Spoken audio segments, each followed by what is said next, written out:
Hi guys, nandito ang PG, ang poging gutom.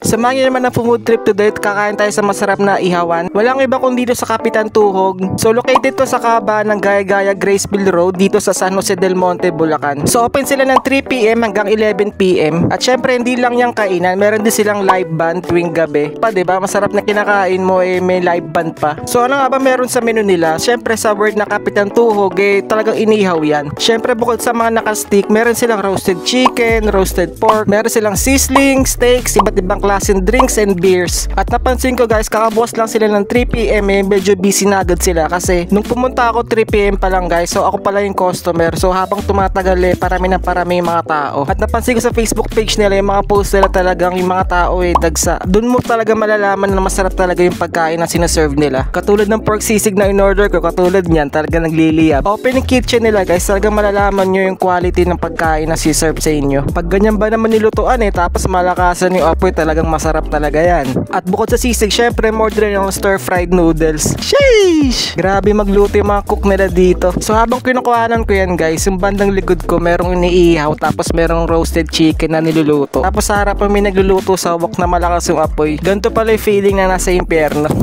Ginusto mo yan Nakakalo talaga panoorin yung mga nagluluto na malakasan yung apoy nila. At kitang-kita nyo rin kung ano yung mga nilalagay. At napansin ko sa stir-fried noodles nila guys, extra lang yan sa menu nila. Usually pag extra konti lang o maliit. Pero itong stir-fried noodles halos isang meal na rin. Makita nyo naman yung pagluto. So pag flip ng stir-fried noodles talagang itong pangmalakasan. So nauna na itong pangmalakasan na pork sisig. Purong baboy yan, walang mayonnaise. Syempre Kapitan Tuhog, di mo mawala dyan yung nakatuhog na karne. So unahin na natin itong pork skin o balat. The best talaga itong balat lalo na pag tostado. May pagka sweet side syempre, Pinoy barbecue Sobrang lambot na napaka-crispy. Next naman itong bulaklak. Syempre same taste pa din. Sa part lang talaga nagkakatalo, pero itong bulaklak sobrang lambot. Kung sawa ka na sa prito, mas try itong inihaw. Next naman natin i-try ang tenga ng baboy. Masarap din, sobrang lambot na lahat ng inihaw nila guys. Kahit bungal ka makakakain ka. Syempre mawawala ba naman yung kanin dyan, di mawawala ka partner ng mga inihaw yan. Perfect match talaga. Next natin i-try ang pork sisig nila. So ito guys, yung sisig nila hindi ito yung typical na nakakain mong sisig. So itong sisig na to guys, walang mayonnaise. Hindi katulad ng iba, kala mong gagawa ng pork macaroni salad Para sa akin mas the best talaga yung sisig na walang mayonnaise katulad nito. Yung lasa niya guys, may pagka-maasim siya. Tapos sobrang lambot, may mga parts din na sobrang crispy. Kung naghahanap ka na hindi matamis na sisig, try mo to.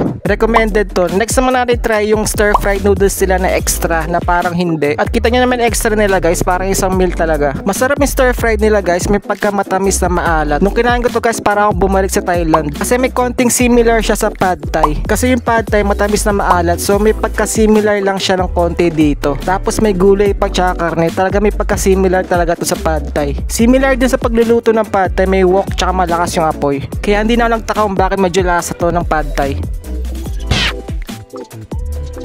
Overall guys, para sa akin sobrang sulit. Masarap na pagkain, magandang ambience. Shoutout sa mababait na staff ng Kapitan Tuhog. Syempre pag may mga mabait na staff, meron din mabait na boss. May hanapin ka pa bang iba? Masarap na pagkain, magandang ambience, mabait na boss at staff. So total lahat ng nakain ko guys is 335 pesos. Sobrang worth it. Yun lang, try nyo na din. O siya, sige na, follow for more!